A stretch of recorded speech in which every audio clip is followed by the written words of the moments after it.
Estupendo. Bueno, pues yo voy a hacer una presentación de Elena, una breve introducción un poco de esta conferencia de psicoanálisis. Y bueno, es para mí un honor presentarles a Elena Trujillo, que es psicoanalista del Grupo Cero. ¿Se escucha? ¿Se escucha bien? Sí. Alto, ¿eh? Sí. El auditorio es muy grande. Bueno, es Elena Trujillo, psicoanalista del Grupo Cero, que ha estado trabajando en Málaga y sigue trabajando, está también en Madrid, durante más de 15 años, 20 años en su trayectoria profesional, y bueno, ha estado trayendo psicoanálisis a diferentes lugares, y hoy pues tenemos el honor de que ella pues, esté aquí con nosotros.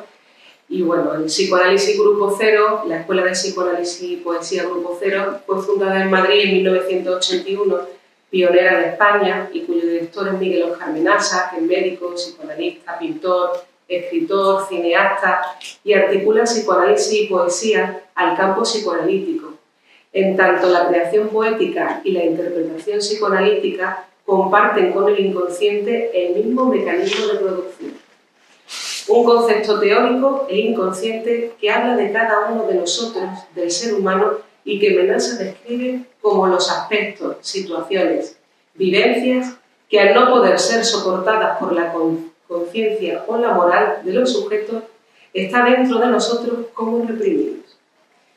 Y bueno, paso a dejarles con Elena Trujillo, que bueno, nos va a dar la conferencia de introducción al psicoanálisis, una ciencia viva, ¿no?, que tiene poco menos de 100 años y que es de totalmente actualidad, porque habla de los procesos inconscientes.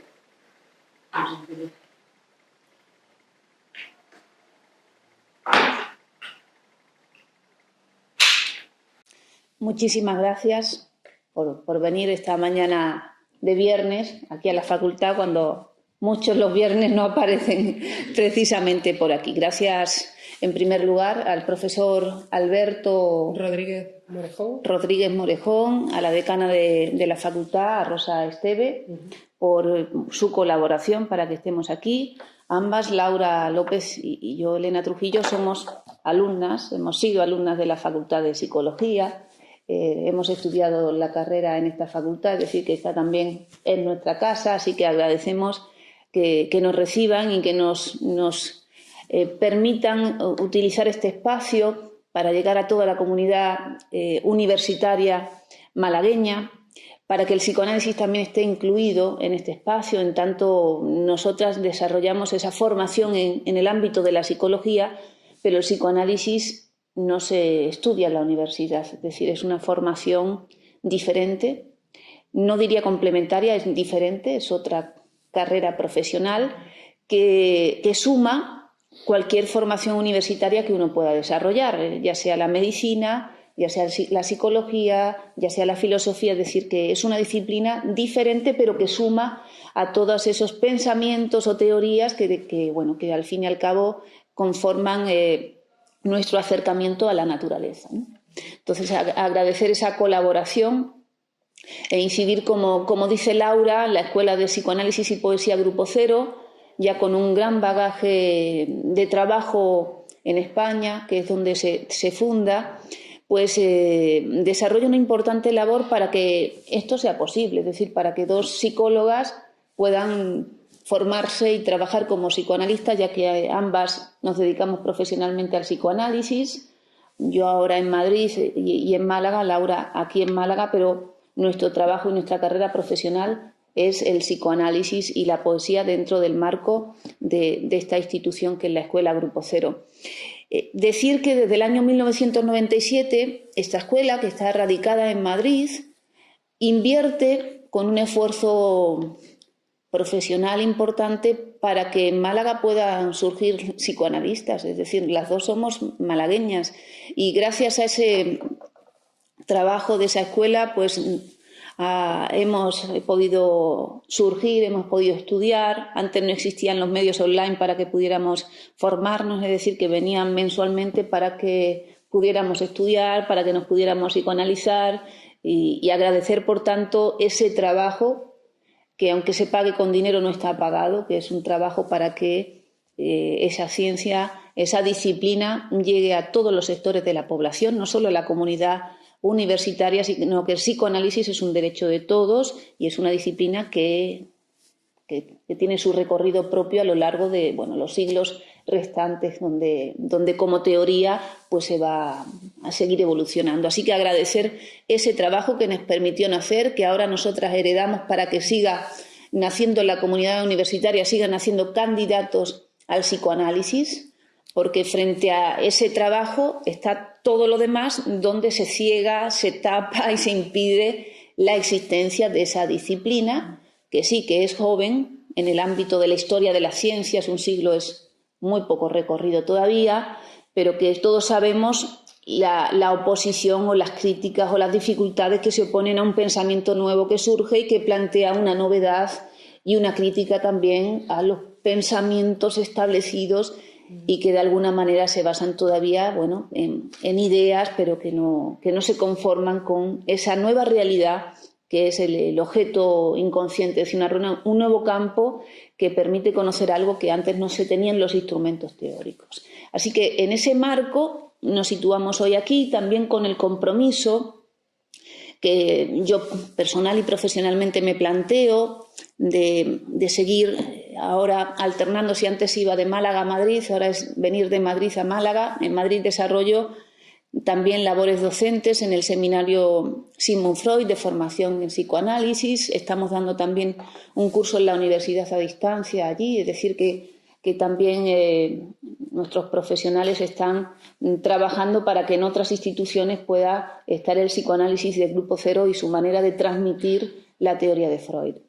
En ese sentido, mi compromiso es venir con asiduidad a Málaga y que surja un grupo de estudio del psicoanálisis, tal como en su momento yo me pude formar, porque hubo personas que hicieron ese trabajo de venir y de apostar por los jóvenes, que ir a Madrid todos los meses nos parecía muy difícil. Bueno, pues aquel que ya se había hecho ese recorrido apostó para que también lo hubiera. Pues mi compromiso es generar en los próximos meses un grupo de estudio donde comencemos a estudiar de una manera, ya no solo conferencias, sino un grupo de estudio para leer y trabajar la obra de Freud, siguiendo lógicamente el programa del seminario Sigmund Freud en la escuela, que es un programa muy interesante, muy completo y que tiene en cuenta el desarrollo epistemológico de esta disciplina.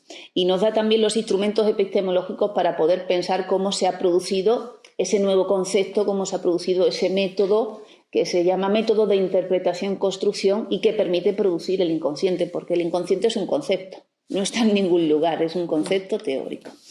El título de hoy, pues, si en otras oportunidades he acercado la interpretación de los sueños siempre como una obra muy importante, pero a la vez muy seductora para que uno se acerque y no diga, mira, yo sueño, me interesa que me hablen de esto, mejor que me hablen de la neurosis, que yo no quiero saber nada de eso. Hoy, sin embargo, yo les propongo que hablemos de una introducción al psicoanálisis, es decir, cómo lo podemos pensar o cómo nos podemos introducir en esa novedad, en ese pensamiento, en ese compromiso de trabajo, porque sin trabajo es muy difícil acercarse a una disciplina, conocer su articulación teórica. No es un trabajo que yo les pueda hacer, yo hago mi recorrido, pero también ustedes, si tienen esa inquietud, van a tener que ir haciendo un trabajo de lectura, de acercamiento a los textos.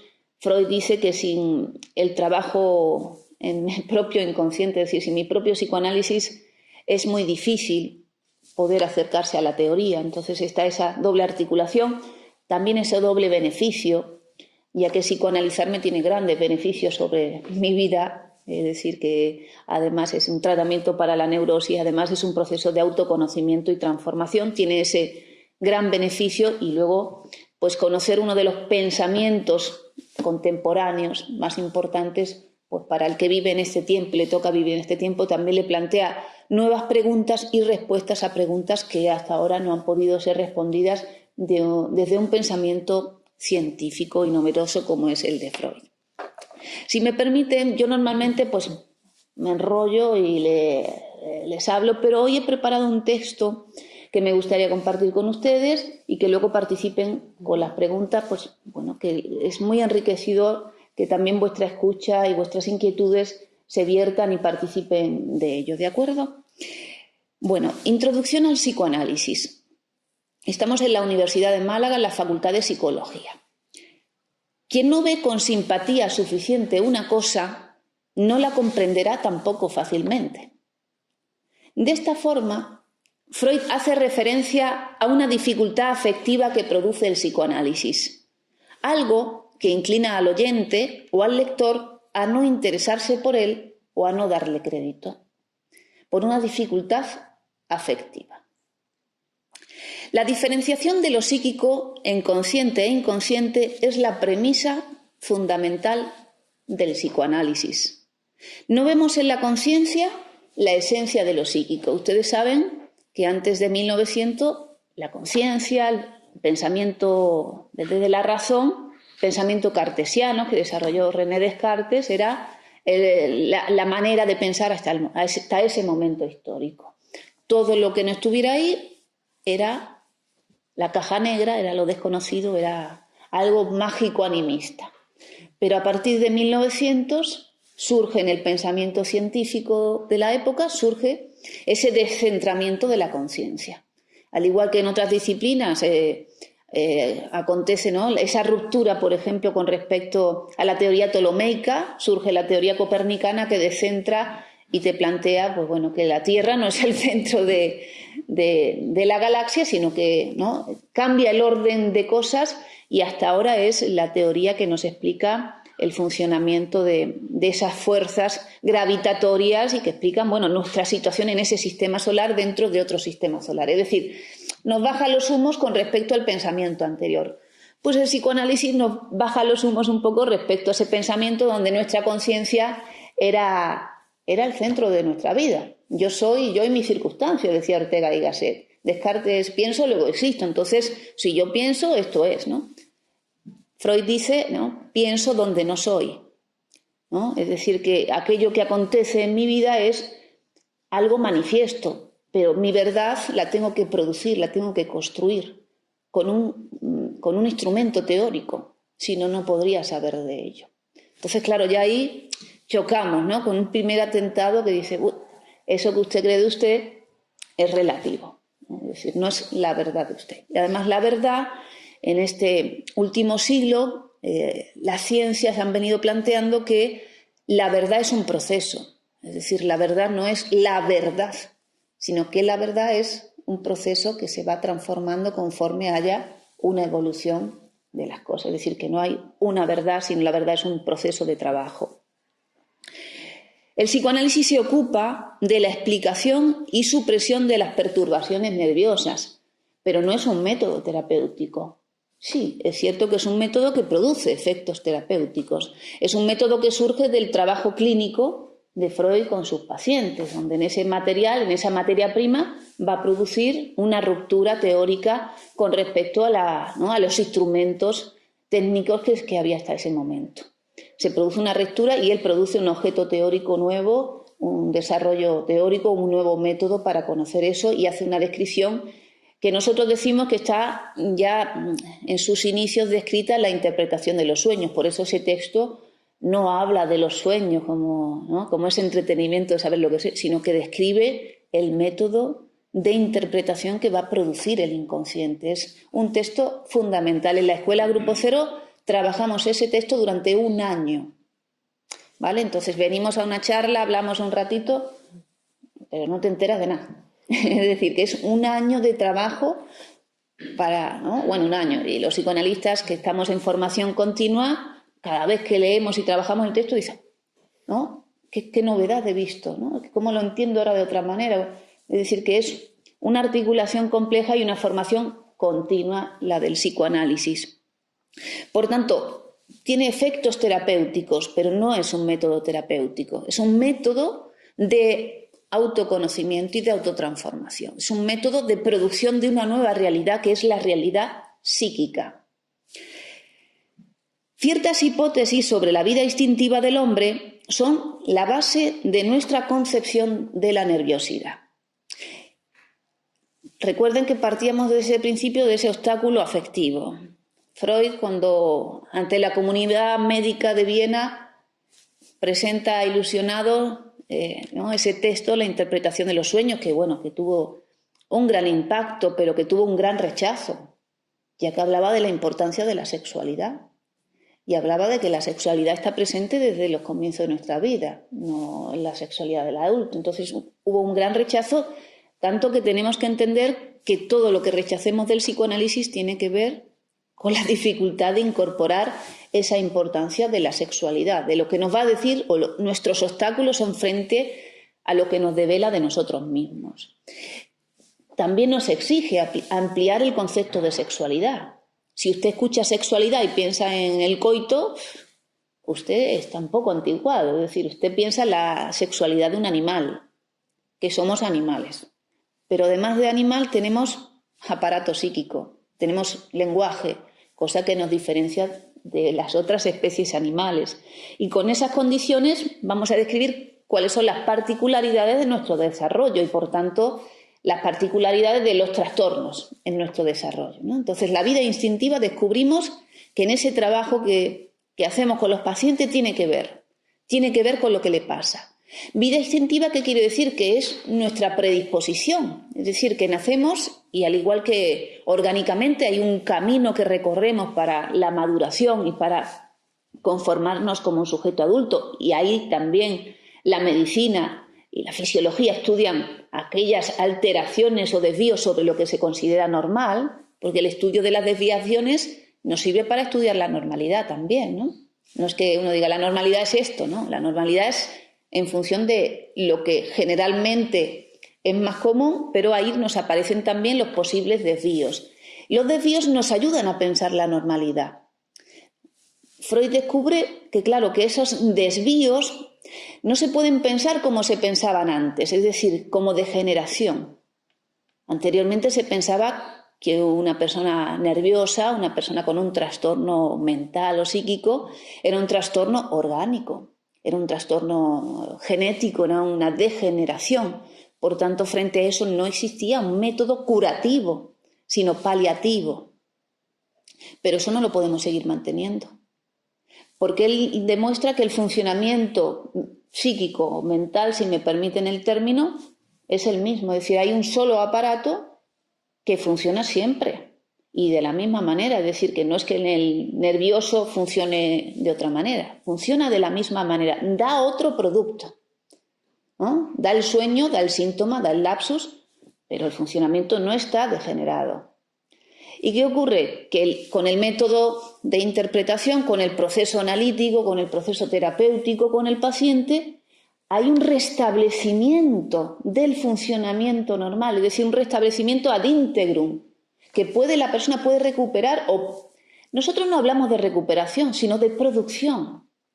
Porque no podemos pensar que antes uno estaba bien y se estropeó y ya, ¿no? Es recuperar algo del pasado, es producir un nuevo estado de salud. La salud es una producción, porque si no seguimos idealizando algo y no es la producción de algo nuevo. La producción es todo lo que nos pasa está determinado por el futuro, no por ningún pasado. También esa es una modificación muy importante en el pensamiento que nos trae esta disciplina, ¿no? El hambre y el amor son los representantes de los instintos, que según la concepción vulgar aspiran a la conservación del individuo y de la especie. Tenemos que comer y nos tenemos que reproducir, porque el amor está al servicio de la reproducción, ¿no? Son necesarios. Si no hay eso, la especie se va a pique. Entonces, esos dos elementos están ahí puestos en nosotros porque esta especie quiere perpetuarse. Pero nosotros somos algo más que eso, ¿no? Nosotros discriminamos los instintos de conservación o instintos del yo de los instintos sexuales, que vamos a denominar libido. Libido como la energía con la cual el instinto actúa en la vida anímica. Claro, ahí cuando usamos la palabra instinto, nosotros vamos a poner la palabra pulsión. Es decir, que el instinto pensamos que es que el animal, ¿no? El animal tiene la camada e instintivamente sabe lo que tiene que hacer. Sabe que tiene que amamantar, Está todo determinado instintivamente, pero el ser humano no está nada determinado, uno no sabe nada. Si no hay alguien que te indica, uno no sabe nada. Entonces no habla... Freud utiliza la palabra, no utiliza la palabra instinct, sino la palabra trieb, que es pulsión, ¿vale? Pero a veces en los libros usted van a encontrar la palabra instinto, pero es pulsión. Y pulsión, ahí tenemos que entender que la energía de la pulsión es libido. No la libido, ¡ay, qué libido! ¡Ay, cómo me pones! No esa libido erótica, sino la energía de nuestro aparato psíquico. Es libidinal, es sexual.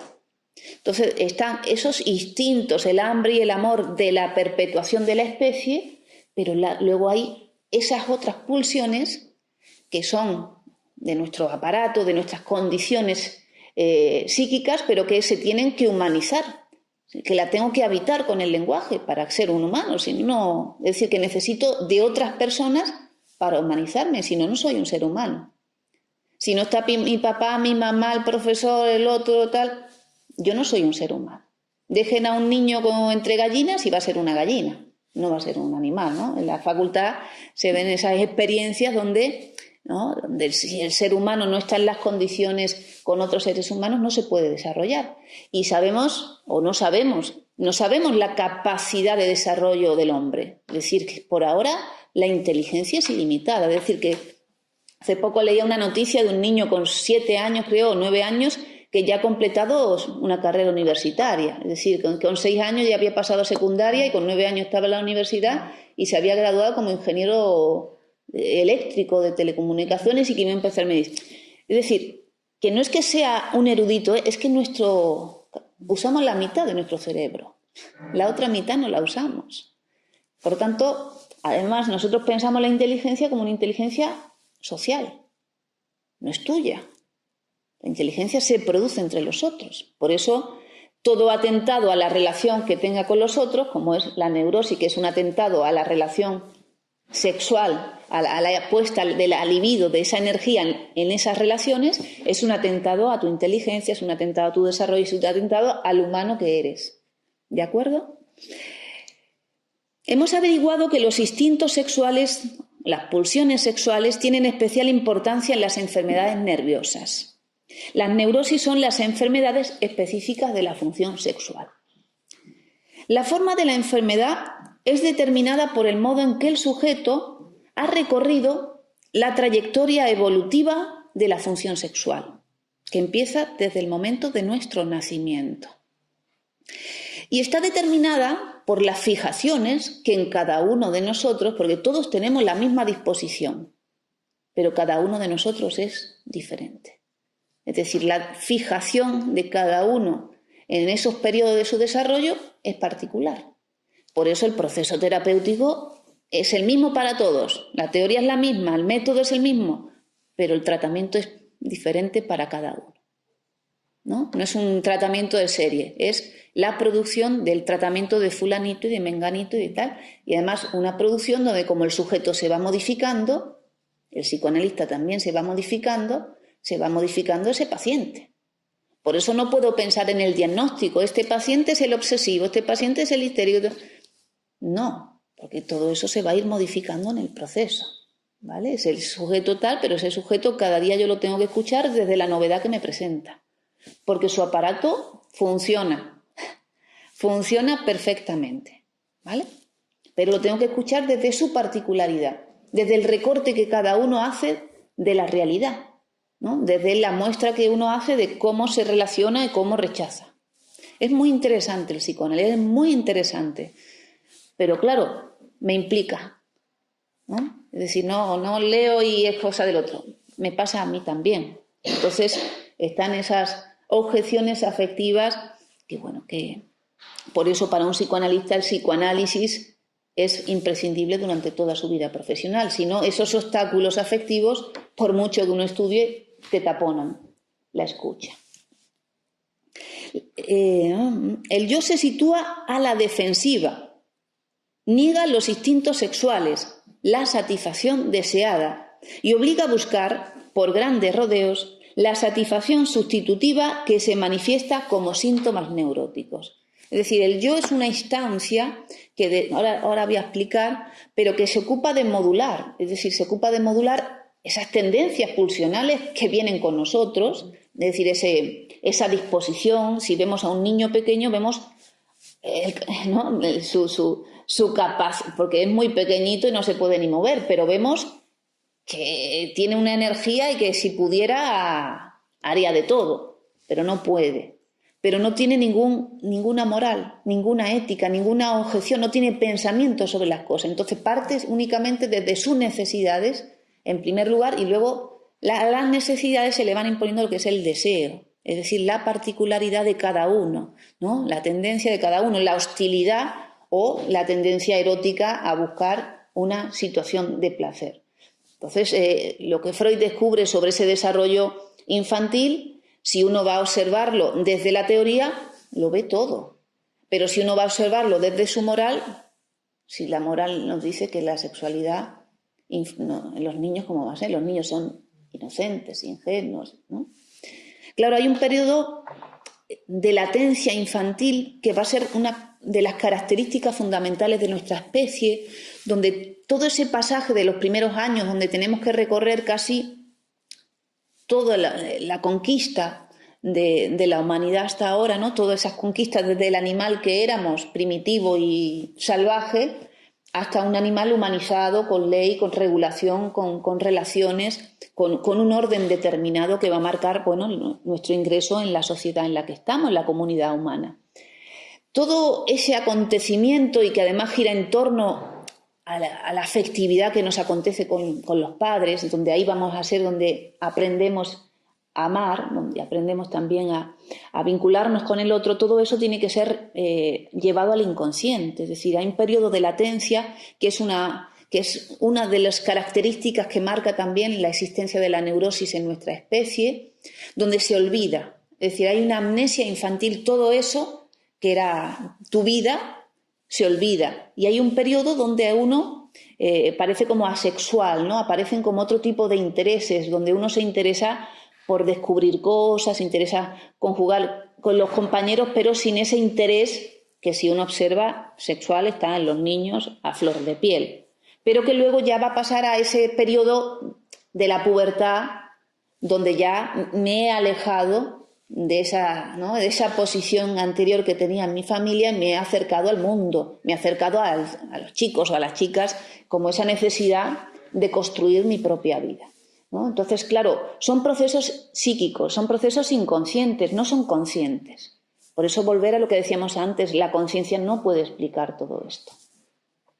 Y les hablaba del yo como ese mecanismo regulador, y ese mecanismo que fracasa a la hora de regular esas tendencias que hay en nosotros y esa moral o esa regulación que viene desde el exterior y que se instala también en nuestro propio aparato. En tanto, cuando tenemos un niño pequeño, el adulto va detrás del niño, pues para que no meta el dedo en el enchufe, para que no le meta el dedo al hermano, para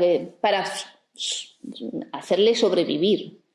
Pero luego ya uno tiene esa instancia y tiene, ¿no?, el pensamiento, y dice, eso no se puede hacer, eso ahora no. Uno tiene ya un sistema moral conformado, pero que muchas veces es demasiado rígido, demasiado exigente, y te impide una satisfacción que es necesaria para vivir, ya que esas pulsiones son necesarias y demandan satisfacción, demandan expresión. Si son acalladas, ayer en el Instituto de Estudios Portuarios de Málaga, en unas jornadas de salud mental organizadas por AFENES, una asociación de familiares de enfermos mentales de Málaga, pues hablaba de la cultura. Claro, sin cultura seríamos como una especie animal. No podría haber desarrollo científico, desarrollo del pensamiento, no podría haber los pactos que nos unen y que producen todo ese desarrollo del que gozamos.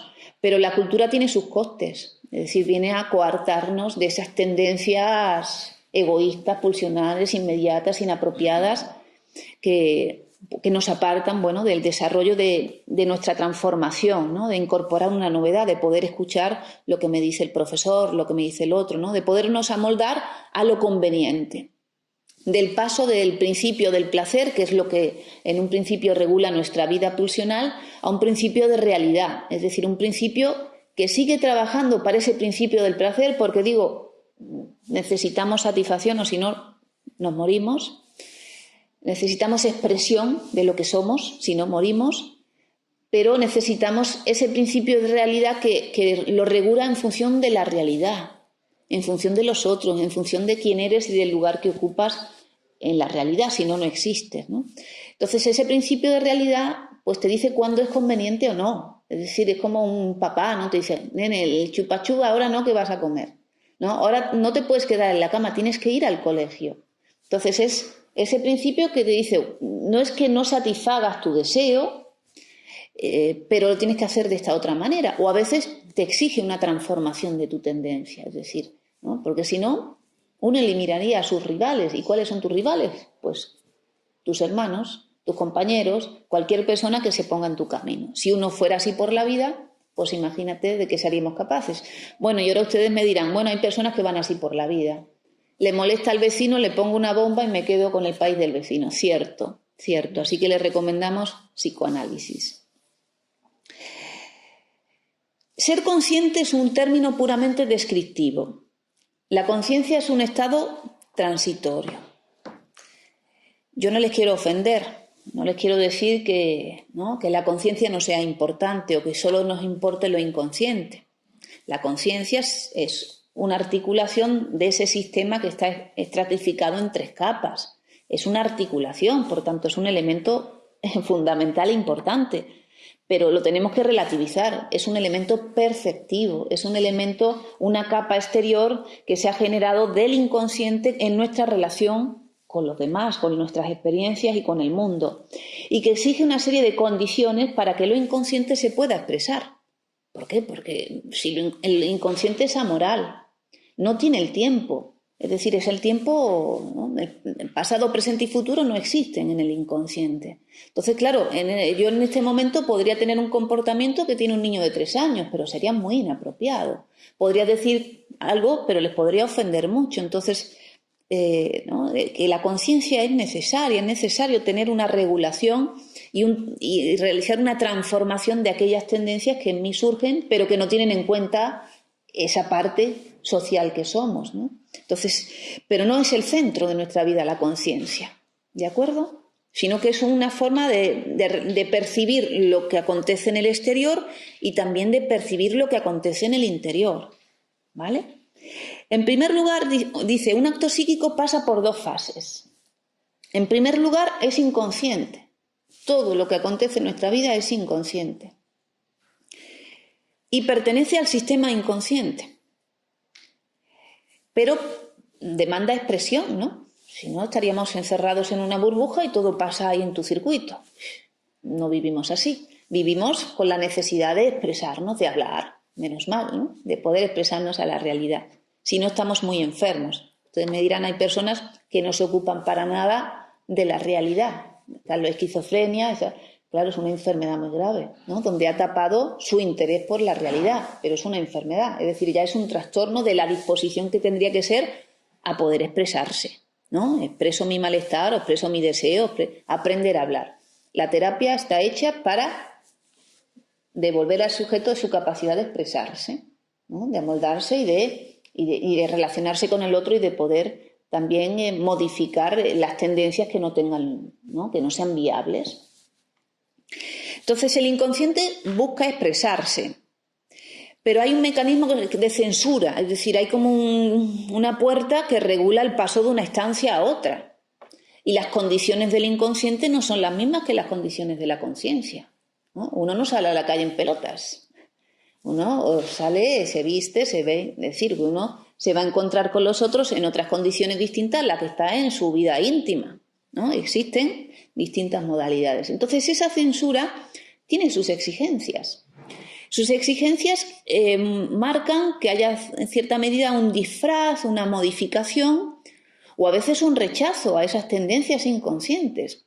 Porque claro, lo que ocurre es que hay tendencias inconscientes que contravienen tu moral, que forman parte de ti, pero que tu moral no las acepta. Que dices, ¿cómo yo voy a tener ese deseo con esa persona?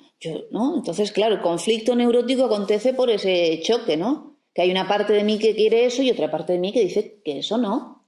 ¿no? Entonces, no es el conflicto con el exterior, es el conflicto intrapsíquico. Pero esas dos partes eres tú. Entonces, esa censura nos exige un trabajo para la expresión del inconsciente, porque el inconsciente, el concepto de trabajo es fundamental.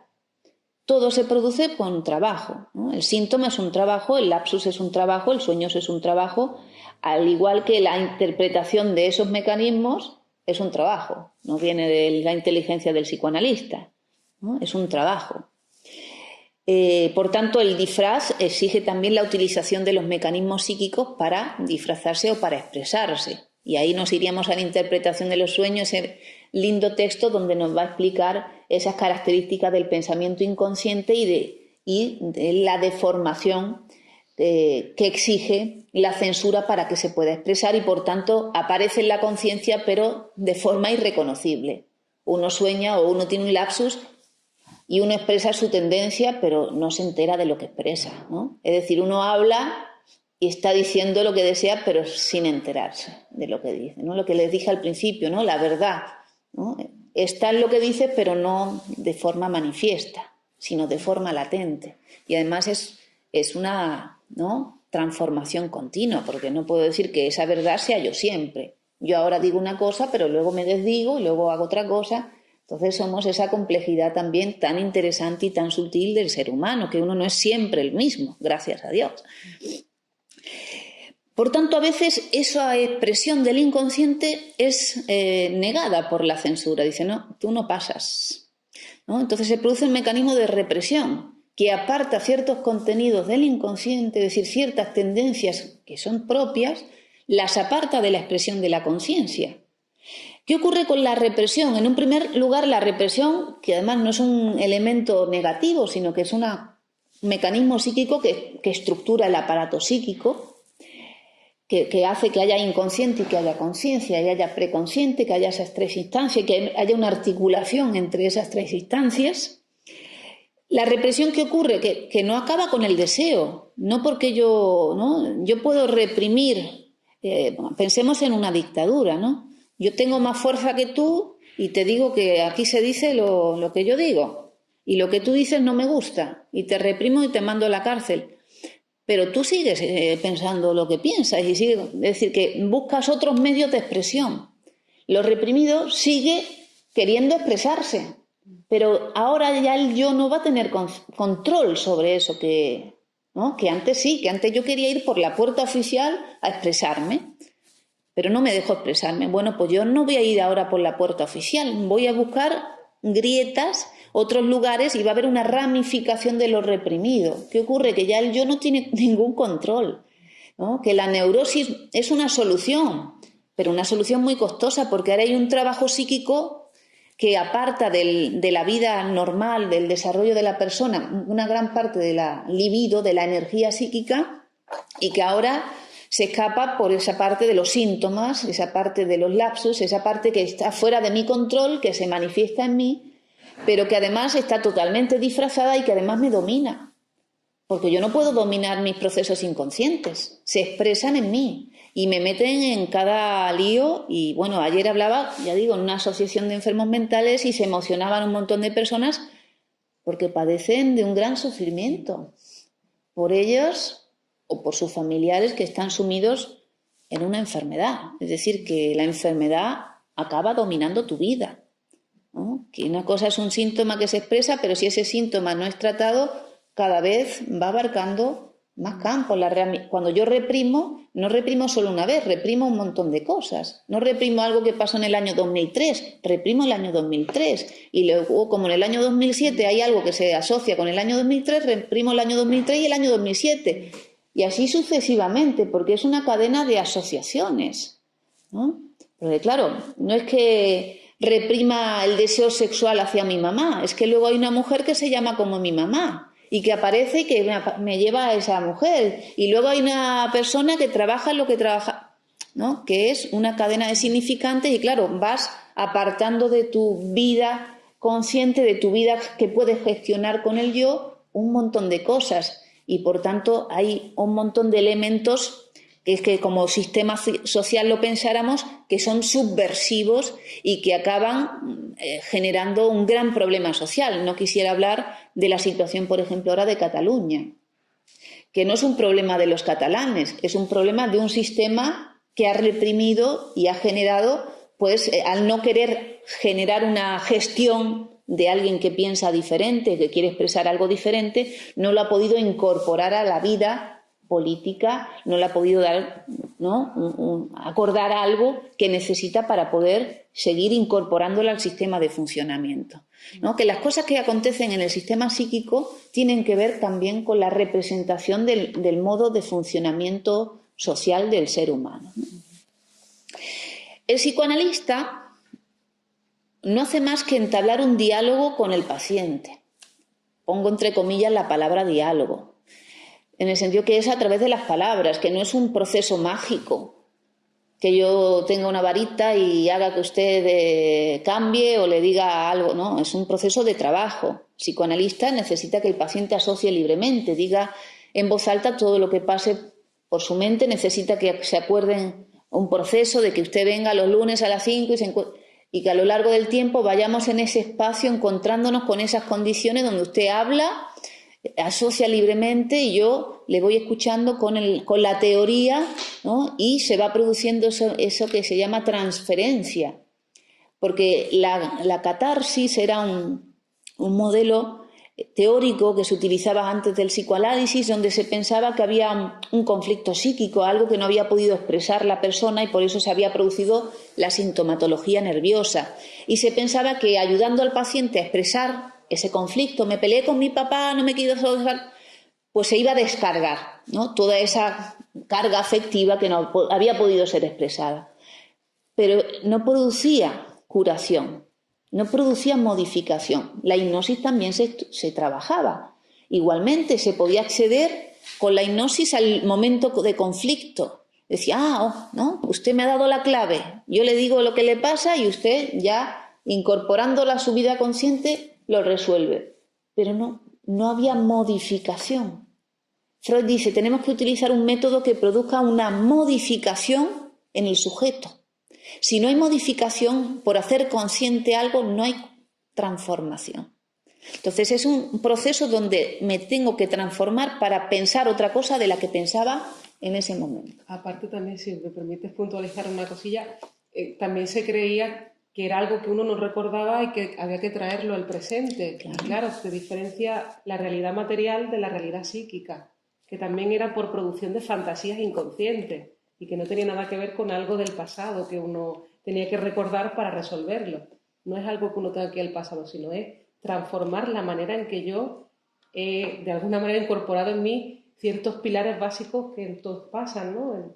La sexualidad, el significante padre, madre, hombre, mujer, y que de alguna manera siempre se repite en nosotros cada vez que damos un paso en la vida, ¿no? Claro, es lo que se llama la sobredeterminación inconsciente. Porque antes del psicoanálisis pensábamos que lo que nos pasa depende de nuestro pasado.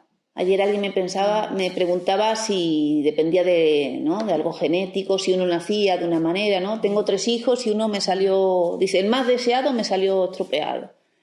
Pero no, si lo pensáramos así no habría curación, no habría solución. Uno nace estropeado pero no es así, no es así. Son cosas psíquicas. Con el tratamiento, con el método de interpretación, se puede modificar eso. Pero claro, modificamos la sobredeterminación futura, ¿no? Porque claro, lo que ocurre con tu inconsciente es que tu posición psíquica te lleva a producir en la vida esas cosas, dependiendo de tu conflicto. Cuando modificamos tu sobredeterminación, se modifica tu vida. Y la facultad sigue siendo la misma, no la voy a echar abajo para hacer otra, pero mi relación con la facultad cambia todo. Entonces cambia la realidad, como dice Laura, no es la realidad material, es la realidad psíquica, que es otra cosa. Por eso no se trata de decirle al paciente cómo tiene que vivir, sino que estamos trabajando en una nueva realidad, solo nos ocupamos de lo que ocurre en el análisis, de lo psíquico, ¿no? De la manera de representar tu manera de pensar el mundo, que es inconsciente y la interpretación es inconsciente. Es muy interesante, ya digo, hoy no vamos a entender todo, pero con que entiendan algún nuevo elemento o entiendan la importancia del psicoanálisis en la vida del ser humano, la importancia del psicoanálisis en cada uno, de esa novedad que te puede producir un cambio en tu manera de relacionarte contigo mismo, con tu profesión, con los demás, te cambia todo tu futuro, que es lo único que posees, tu capacidad de producir una vida humana, lo único que tenemos, la única riqueza. Todo el dinero que ustedes puedan acumular no sirve para nada, lo que sirve es la vida que uno haga. Recibimos al paciente a una hora determinada, le dejamos hablar, le escuchamos, le decimos, le propone la asociación libre, comunica en voz alta todo lo que pase por su mente en ese momento, sin prejuicios, sin objeciones. En la situación analítica el paciente dice algo más de lo que dice, algo que no sabe conscientemente, porque la materia prima con la que trabajamos es el contenido manifiesto, es el relato que yo hago. Yo no me meto en la cabeza del paciente, no le pongo electrodos, no me voy a su casa a ver cómo sueña. No me interesa el sueño, me interesa lo que usted recuerda del sueño, lo que usted cuenta del sueño, lo que usted cuenta de lo que le pasó. No me interesa lo que le pasó. Entonces, la materialidad es la palabra, el relato contado. Y lo que luego vamos a hacer con eso, porque luego eso se tiene que interpretar. A partir de ahí elaboramos el material latente, que es mucho más amplio, ¿no? Freud trae el sueño contado y es un relatito así, pero luego con las asociaciones del paciente y con el trabajo que ya hemos hecho en sesiones anteriores, el material latente es muy extenso, muy extenso, muy extenso. Por eso el concepto de trabajo fundamental. Ninguna confesión cura ningún síntoma neurótico. Es la asociación libre en transferencia. Las dos técnicas que maneja el análisis, asociación libre y transferencia. Si no hay una modificación en uno, si no cambias tu manera de pensar, por muy consciente que hagas algo, no sirve. Y cambiar tu manera de pensar, ¿qué es? Cambiar tus acciones. Porque no sirve que tú digas una cosa y hagas otra. Es lo que haces, es tu manera de vivir, es tu manera, es el habla no se puede controlar, los síntomas no se pueden controlar, los lazos no se pueden controlar, te pasan. Por eso a veces uno no habla, porque se reprime. Porque cuando hablas, uno sabe después lo que dice. Y a veces se equivoca. Y a veces dice cosas y dice, pero yo no sabía que quería decir esto, ¿no? Pero uno dice y dice más de lo que cree saber de sí mismo. Y no es para que nos castiguemos. Es para que aceptemos que somos esa complejidad. Y además, ¿no? Con el instrumento psicoanalítico, bueno, desde esa humildad de ser un ser humano que tiene esa hostilidad, que tiene esos conflictos, que tiene tal, puedo ir construyendo otra cosa también, ¿no? Porque si no tenemos también una idea de que vamos a alcanzar un estado donde no exista el inconsciente, donde todo lo que digo es perfecto, es bonito, y no sé qué. No necesitamos eso y no somos eso. ¿Vale? Si no sería la eugenesis, ¿no? La idea de que hay seres mejores que otros. No, todos somos mejores. Hay personas que trabajan más que otras. Hay personas que se entregan más y aceptan más el orden social que otros, ¿no? Hay personas que aceptan el compromiso simbólico, venir y pagar para que exista ese trabajador, para que yo pueda hacer mi proceso y me lo lleve. Y hay personas que no quieren transformarse, que quieren mantener su forma de pensar. Bueno, eso es una enfermedad. Lo que pasa es que uno no puede obligar a nadie a ser diferente. Yo no le puedo obligar a usted a ser filósofa. Eso lo tiene que querer usted. Tiene que ir a la universidad, se tiene que matricular, si es su deseo, yo le puedo ayudar. Pero tiene que ser tu deseo, ¿no? Entonces, en ese sentido, cuando está tu deseo y está el espacio, se da el camino que tú tienes que recorrer. Pero en cada uno de nosotros tiene que estar ese deseo y luego ponerle trabajo a ese deseo y modificarte. La teoría psicológica del psicoanálisis se ha ido construyendo laboriosamente. La ciencia no es revelación. No viene una luz divina y Freud dice, me ha revelado la teoría del inconsciente. Eso no pasa. Además, el psicoanálisis se produce en un momento histórico donde se dan condiciones en otras ciencias para tener la articulación teórica que permita, ¿no? Se da el concepto de manifiesto latente, se da la idea del principio de constancia, de esa tendencia al principio del placer, ¿no? Se da un momento histórico donde él toma de otras ciencias elementos, instrumentos epistemológicos que permiten manejar un nuevo objeto que antes el hombre no tenía los instrumentos para pensar. Entonces, aunque es un campo nuevo de la ciencia que trabaja el inconsciente, pero las ciencias no están aisladas, están entre otras ciencias y están entre la historia de la humanidad que ha ido pensando desde, ¿no? Aristóteles ya hablaba de inconsciente, de otro inconsciente. Pero ya, ¿no? Si uno recorre la historia del pensamiento humano, vemos, o los poetas, como hay un saber sobre la vida de los hombres que la ciencia hasta ese momento no había podido explicar. Toda la obra de Freud está plagada de poemas, de frases de la filosofía de la poesía que te muestran cómo antes, el mito de Edipo, por ejemplo, viene en Sófocles y ya explica de esa forma metafórica lo que luego va a tomar como la complejidad de acceso a la cultura del ser humano, ¿no? De esa complejidad de que tienes deseos que no sabes que tienes y que determinan tu destino, ¿no? Y cómo uno tiene que alejarse de esos deseos y hacer algo diferente, porque si no ese destino es nefasto, es decir, te enferma. Muy interesante, por eso también el psicoanalista tiene que ser una persona que no solo se forme en psicoanálisis, sino que sea una persona culta que lea poesía, que esté en la poesía, que esté en el pensamiento de su época, porque el paciente te va a traer los elementos metafóricos, te lo va a traer todo deformado, que si uno no lo puede enlazar con algo de la cultura, no lo puedes interpretar, ¿no? En el terreno psicológico todo el mundo se cree con derecho a opinar. El taxista me dice, yo sé de psicología, yo tengo mucha psicología. Freud pone un ejemplo, dice, claro, hubo un puesto de trabajo de niñera. Se presenta una señorita y le dice el entrevistador, ¿usted tiene experiencia en este trabajo? Sí, claro, yo fui niña. Ah, claro, todos nos creemos psicólogos. Todo el mundo sabe de psicología y de psicoanálisis, todo el mundo tiene, ¿no? La opinión, eso, claro, pero eso no es tener un pensamiento científico, ¿no? Tener un pensamiento científico te lleva toda la vida de trabajo, de estudio, para dejar de opinar y dejarte guiar por las indicaciones teóricas. Entonces, claro, todos nos vamos a ser psicólogos, todos nos vamos a ser médicos, pero sí todos tenemos opiniones. Y a veces con las opiniones, pues, nos perdemos lo que nos indica la ciencia. Y claro, la psicología oficial no se había ocupado de los procesos inconscientes, entonces ahora vamos a ser respetuosos con la facultad o con las facultades, donde todos decimos, yo diría que 80% de las personas que hemos accedido a la facultad lo hacíamos, por un lado, por necesidad de comenzar una terapia, es decir, necesidad de conocernos a nosotros mismos, por preguntas que teníamos sobre nosotros mismos, por deseos de curar a personas cercanas y por deseos de conocer el psicoanálisis, con esa idea de conocer las características de la mente humana. Y todos nos hemos ido de la facultad diciendo, no me he enterado de nada. Eso que yo quería no lo he encontrado en la facultad.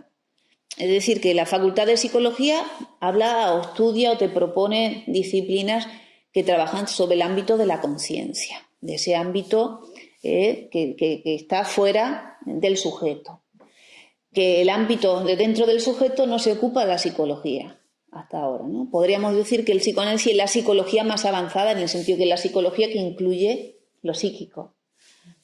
Que no aspiramos a que las facultades sean facultades de psicoanálisis, no aspiramos a eso, pero tampoco aspiramos a que se nos prive del lugar que como disciplinas tenemos en el desarrollo teórico del funcionamiento del aparato psíquico, porque la psicología hasta ahora en su historia, que tampoco es tan extensa, antes formaba parte de la filosofía, no ha conseguido explicar ninguno de los fenómenos psíquicos que acontecen en el hombre. Entonces ahí indicar, ¿no?, dentro de la hermandad como profesionales que aspiramos, yo entiendo que alguien que estudia psicología, alguien que forma a psicólogos, alguien que, ¿no?, a la institución propia que pretende seguir avanzando en ese terreno, pues lo que aspira a que los hombres vivamos mejor, a que haya un avance en el conocimiento. Por tanto, tiene que haber también una tolerancia y un respeto con otras maneras de pensar, de las que tú no te ocupas, porque no lo podemos exigir que los psicólogos sean psicoanalistas o estudien psicoanálisis, pero tampoco ellos pueden meterse en el psicoanálisis si no han estudiado, si no conocen la disciplina. Entonces ellos tienen que ser respetuosos sobre aquello que no conocen. A mí no se me ocurriría ir a la medicina y decir, no, esto no es así. Bueno, sí, tengo que tener los instrumentos para rebatir esa opinión, ¿no? Es decir, para decir, no, eso no es así, es de esta otra manera y me baso en estos conocimientos teóricos, ¿no? Entonces ahí, pues un poco hablar de esa dificultad afectiva que también en las instituciones existen todavía a la hora de incorporar un pensamiento que es novedoso, que es subversivo porque nos sitúa en otro orden y porque viene a criticar también modelos que son represivos de un nuevo pensamiento, ¿no? Entonces, bueno, que podemos coexistir, que podemos ser respetuosos, que un psicólogo con formación psicoanalítica puede ejercer mejor la psicología, no tiene por qué ejercer el psicoanálisis, pero la psicología la puede ejercer mejor porque tiene un mejor instrumento para estudiar, un mejor instrumento para atender a sus pacientes, un mejor instrumento para no llevar su opinión, como el taxista dice, como yo escucho a mucha gente, yo soy psicólogo, ¿no? Entonces, para que sea un mejor psicólogo, para que estudie mejor su disciplina y para que tenga en cuenta un pensamiento que es muy amplio y que no solo estudia la vida íntima de las personas, sino también la articulación de las ciencias y la producción, ¿no? Porque el psicoanálisis es una disciplina que puede redefinir la filosofía, ¿no? Es decir, que la forma de producción del pensamiento humano es inconsciente. Además, Elena, también me parece importante que, claro, cuando estás atendiendo a otra persona también están los procesos de identificación. Y eso de humano que habla esa persona también te toca a ti de alguna manera. Entonces, si uno no puede limpiarse o de alguna manera analizar la afectividad que se me dispara con la otra persona, los profesionales de la salud vemos que están muy afectados. Médicos, psicólogos, que también es un instrumento para esa persona para desarrollar su salud mental, porque estás constantemente hablando con personas que te van a tocar cosas que también te pasan a ti, ¿no? Entonces, si uno no analiza eso que se despierta con el otro, es imposible también poder atender adecuadamente a una persona y al final el que se daña es el profesional, ¿no? Entonces, además de ese yo, que es regulador, ¿no?, de las pulsiones y del superyo o esa instancia moral en nosotros, ¿no?, que es el moderador, está el ello, ¿no?, que es propiamente inconsciente, que es ese caldero de pulsiones, que es de donde surge esa energía libidinal, ¿no?, y que se expresa. El yo es una fachada del ello, es decir, que se deriva del ello, pero en la relación con el mundo exterior. Bueno, vamos a ir terminando. El yo y el ello se diferencian considerablemente. Las reglas que rigen al yo son distintas de las reglas que rigen al ello. Los fines que persiguen son distintos y con distintos medios. El ello lo único que persigue es expresarse. Le importa un carajo en qué momento y dónde, ¿no? Parte de su tendencia. Al yo eso no le importa dónde, cuándo, con quién. Es decir, que tiene en cuenta la realidad y además tiene en cuenta al otro socio, al superyo, que dice, aquí está este ideal, eso no se puede hacer. Entonces, claro, tiene varios socios y quiere quedar bien con sus socios. En el ello no hay conflictos. En el yo sí hay conflictos. En la vida de uno sí hay conflictos, ¿no? Es decir, yo quiero ir a una cosa, pero me conviene hacer otra. ¿Qué hago? Nos toca decidir. Todos sabemos lo difícil que es decidir. Quiero a mi mujer, pero tengo deseos sexuales por otras personas. ¿Qué hago? ¿No? Entonces nos toca decidir. No existen las contradicciones en el ello. No existen las contradicciones. Pueden aparecer ¿no?, todo el tiempo con una idea y la contraria y la otra y la otra. Tiene otras reglas el ello. Existen las antítesis, ¿no? Tanto que el lenguaje primitivo, una palabra era una y la contraria, es decir, amor y odio eran la misma palabra, alto y bajo eran la misma palabra. Luego, a lo largo de los siglos y el desarrollo del lenguaje, se producen palabras que ya son diferenciadoras, ¿no? Pero primitivamente había unas para hablar de eso, ¿no? Si vamos a la filosofía, vamos al desarrollo del lenguaje, vamos a ver cómo era un lenguaje reducido, primitivo, pero se ha ido desarrollando. Bueno, Eso también nos pasa a nosotros. No podemos seguir viviendo solamente como nuestras pulsiones nos demandan. Seríamos un sujeto primitivo, básico. Quiero comer, cagar y quiero quedarme en el sofá. Bueno, pero eres una caca. Eso no tiene ningún valor. Tienes valor si estás en la facultad, si estás estudiando, si vas a trabajar, si educas a tus hijos. Es decir, si vas sumando una serie de capas, una red que al final te enriquece como persona y eres el producto efecto de todas esas relaciones. En el sistema inconsciente no hay negación ni duda, pero en la conciencia sí. Reina en él una mayor movilidad e intensidad de carga. Claro, toda la energía es inconsciente. Si reprimimos el inconsciente me quedo, ¿no? Como hay muchas personas que no pueden nada, que están además todo privado, cansados, privados de energía, sin ganas de nada, porque están todos en un circuito interior, están en esa lucha interior. Tanto que hay enfermedades psíquicas que llevan a la muerte. Hablemos de la depresión, por ejemplo, o de enfermedades relacionadas con la depresión, orgánicas graves, que se derivan de ese conflicto psíquico donde se ha apartado de la realidad la energía de vivir. Por eso es muy importante el psicoanálisis para la salud, muy importante. Los procesos inconscientes se hallan fuera del tiempo. Uno es de un ser del siglo XXIII a un ser del siglo I. En un momento uno puede tener reacciones añejas o reacciones o pensamientos muy novedosos, pero no están bajo tu dominio. No están bajo tu dominio. Lo normal o lo deseable sería que uno pudiera comportarse pensando desde la posición de ahora, es decir, no comportarme pensando que el espíritu va a venir y me va a iluminar y me va a dar conocimiento, no. Si ya el ser humano ha dicho, no, para que usted sepa esto tiene que estudiar tales materias, leerse tales libros, que uno pudiera confiar en el trabajo, por ejemplo, ¿no? Que uno pudiera confiar en todo lo que nos ha ido, ¿no? Si en el siglo XXI está el pensamiento psicoanalítico, no corresponde ahora que yo ponga una velita para aprobar el examen. Vete a estudiar, ¿no? Entonces, pero vivimos así, vivimos viajando del pasado al presente y muchos no llegan al futuro, ¿no? Viven como si estuvieran años luz, ¿no? En el pasado, pero tenemos esa complejidad, ¿no? Que nuestro inconsciente no se regula por el tiempo del reloj, ¿no? Lo que sucede en el ello es inconsciente y los procesos del yo pueden llegar a ser conscientes, pero no todos, ni necesariamente.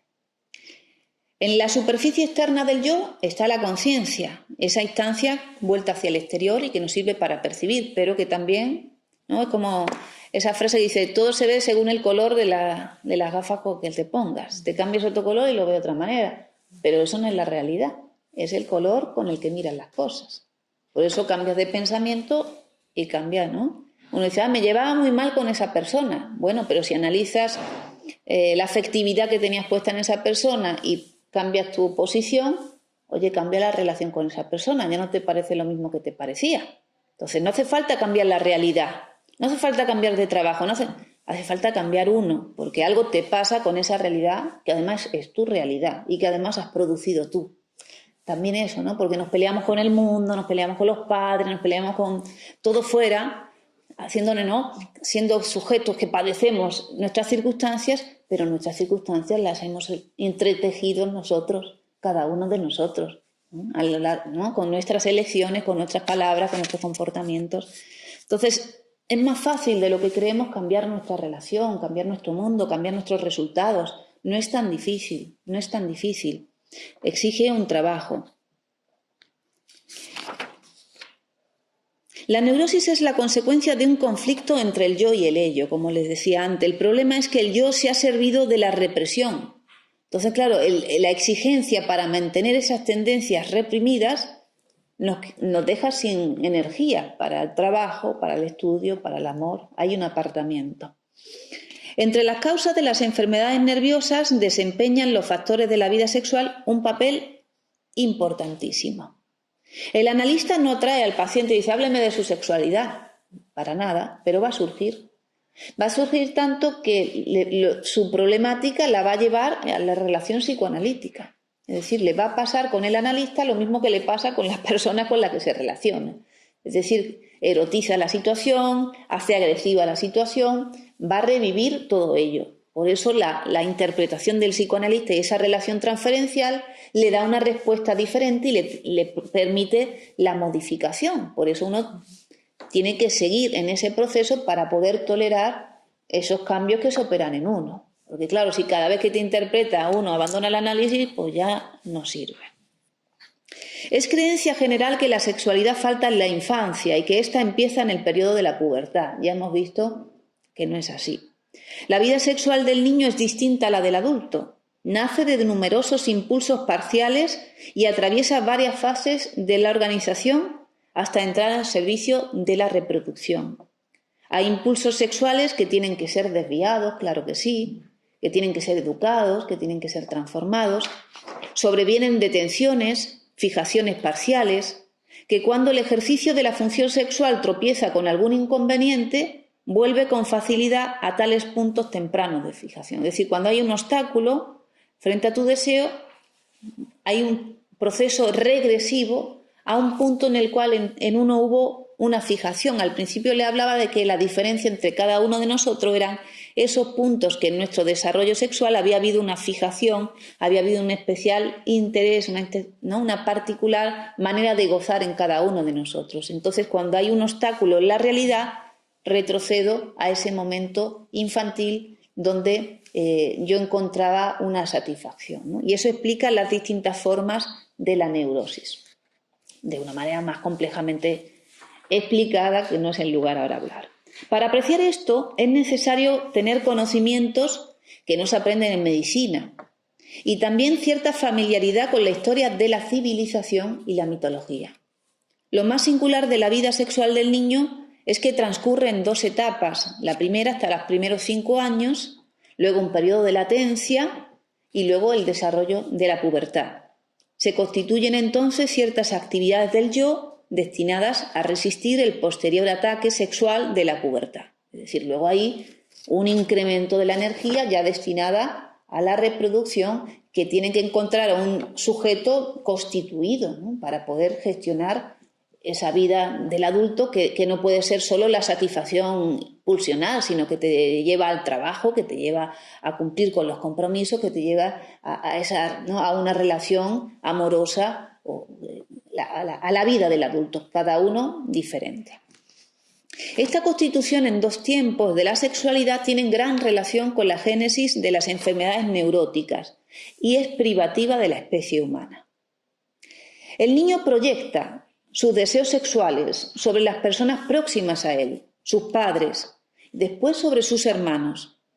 El primer objeto amoroso es la madre y el partener, aquel que se opone o que interfiere en esa relación que uno cree particular, es un rival y es alguien molesto al que uno, ¿no?, es donde uno descarga esas tendencias hostiles. La primera elección de objeto, por tanto, es incestuosa. Por eso nosotros decimos que esa regulación, ¿no?, esa ley de interdicción del incesto, que además yo les recomiendo leer Totem y Tabú, Moisés y la religión monoteísta, hablan del desarrollo social del nombre del padre y esa importancia de esa función en el desarrollo social. Si no, no seríamos una constitución sexual. Previo a eso, la constitución era en hordas, ¿no?, en hordas donde había un macho que tenía el dominio sobre las hembras, pero el resto de machos no podían acceder a las hembras, por tanto no podrían acceder a la satisfacción de sus tendencias sexuales o sus tendencias de desarrollo como adulto. Eso genera unas luchas y eso genera una primera organización primitiva, pero ya una organización social. Ya es un primer modelo de cultura que luego va a generar, ¿no?, la posterior, pero queda como ley instalado. Muy interesante esos textos para ver que el desarrollo de la masa, el desarrollo social, es equivalente al desarrollo del individuo, que están los dos marcados. Somos psíquico y social al mismo tiempo, fundamental, ¿no?, esa como característica. En los neuróticos, ¿qué pasa? Pues que resulta difícil hacerlos adaptar a las exigencias sociales, resulta difícil hacerlos adaptar a las exigencias de la terapia. Los neuróticos no quieren cumplir con lo pactado. Hasta el psicótico se comporta mejor con el pacto que el neurótico. El neurótico siempre quiere zafarse, siempre quiere que le hagas un favor, siempre quiere que le hagas por amor, siempre quiere salirse del orden establecido. Claro, eso es lo que le enferma, ¿no? Nuestra pauta es que acordamos una condición y se tiene que cumplir, le guste o no le guste. Eso le va a permitir encauzarse en esa transformación necesaria para que pueda acceder a la vida normal. ¿Normal qué es? Que usted sea usted, no un modelo determinado de cómo tiene que ser, ¿no? Sino que usted pueda salir de esa perversión que tiene también, ¿no? De esa regresión a la fantasía, ¿no? Usted tiene que salir a la realidad y conseguirse la realidad que usted sea capaz, la suya, ¿no? Que es lo que no puede. Cuando comunicamos al paciente la idea que ha reprimido, esta revelación no modifica en nada su estado psíquico, ¿no? Es decir, el paciente el primer día ya te dice lo que le pasa, pero si tú le devuelves lo que le pasa, se va e incluso no vuelve más, porque ella lo sabía. Entonces no es la revelación de lo que le pasa, es otra cosa nuestro trabajo, ¿no? Yo tengo que anotar, pero van a tardar un montón de tiempo hasta que esa persona pueda elaborar y pueda incorporar a su vida consciente o su vida psíquica eso que rechazaba, ¿no? También eso es muy importante en la formación que decía Laura de los profesionales de la salud. Aunque seas un médico, aunque seas un psicólogo, igualmente tienes que saber que el paciente no se quiere curar.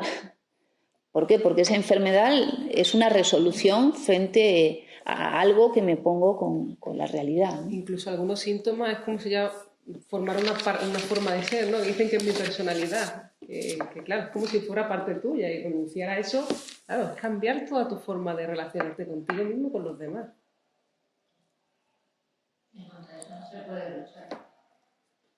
Hay que trabajar. Es que, claro, tenemos que luchar por otras cosas. Tenemos que luchar contra las injusticias, tenemos que en el sentido que seguir proyectando es como el Gran Lama, ¿no? Dice, Benassa siempre nos pone el ejemplo de la educación de los lamas, ¿no? Que hay una actividad que te ponen donde hay una serie de letras y te piden una palabra que no puedes hacer con ese material que tienes ahí, ¿no? Pero la diferencia entre un lama y un gran lama es que el lama no encuentra las letras para hacer la palabra y renuncia a seguir, dice, no puedo. Y el gran lama, aunque sepa que no están los elementos para seguir, sigue. Es decir, su tarea es seguir creyendo que es posible, aunque no sea posible, porque esa creencia en que es posible es lo que le hace vivir, lo que le hace tener esa inteligencia superior, porque no nos importa la realización o no de la utopía, es que exista una utopía te permite desarrollar una capacidad que de otra manera no hubieras desarrollado. Entonces, esa es la propuesta también en nosotros, que no nos importa el resultado, pero que creer que es posible te hace moverte y hace una vida mejor o más compleja o más rica o más satisfactoria que si tú renunciaras a eso. Entonces también es entender eso, ¿no? Porque hoy en día estamos enfocados al dinero, al resultado, a lo material, pero no trabajas para ti, ¿no? No trabajas para tu energía psíquica, porque lo que te hace bien a ti es el hacer, no es el conseguir. El conseguir hasta te deprime, ¿no? Los que fracasan en el triunfar, cuando te consigues y no tienes algo nuevo, la gente se deprime el último año de carrera. El problema actual realmente es la visión de que todo, la vida y nuestra incluso felicidad se considera como un producto. Es algo que tiene que realizarse, pero que es una suma, una ecuación y que se alcanza de cierta forma. Y realmente no es así. Claro, es una ilusión. Estamos desilusionados en primer lugar. Nos han quitado esa idea de que es posible algo, porque ninguna ciencia, la matemática, la física y tal, en toda la ciencia tenemos fórmulas que todavía no podemos llevar a la realidad, pero están ahí. Cuando haya desarrollo técnico, esa ecuación se va a poder llevar a la práctica y vamos a poder construir el cohete que llegue a tal planeta. Ahora mismo se puede concebir, pero no están los instrumentos. Pero el hecho de poder concebirlo hará posible que en algún momento, con el desarrollo tecnológico, con el desarrollo humano, con la necesidad, podamos hacerlo. ¿Qué ocurre? Que al quitarte la ilusión, te quitan la capacidad de trabajo. ¿Para qué voy a trabajar si no es posible? ¿No? ¿Para qué voy a trabajar si eso que quiero no existe? Bueno, entonces, claro, Einstein decía, sin imaginación no es posible la ciencia. Por eso también la importancia de la poesía para el científico, porque toda ciencia viene precedida de la poesía, que es la que crea nuevas realidades. En la poesía ya están las nuevas realidades que todavía el hombre no puede vivir, pero que vivirá gracias a que la poesía la ha producido ahí. Entonces, claro, si perdemos eso, perdemos el hombre. Nos quieren hacer animales, nos quieren hacer máquinas, pero se quedan sin el hombre. Entonces, no lo vamos a permitir, ¿no? Estamos aquí para eso, para decir, no, usted tiene que formarse, usted tiene que ilusionarse, usted tiene que seguir queriendo estudiar, usted tiene que querer no calmar el hambre nunca, porque si calma el alma o se cree que su vida es calmar el hambre, vive la vida de un perro. Pero la vida del humano es un hambre que es otra cosa, ¿no? Que es el hambre de saber, que es el hambre de amar, que es el hambre de investigar, que no, que estaba, si no nos hubiéramos quedado donde vivíamos y no hubiéramos descubierto el otro continente, no hubiéramos hecho el avión. No.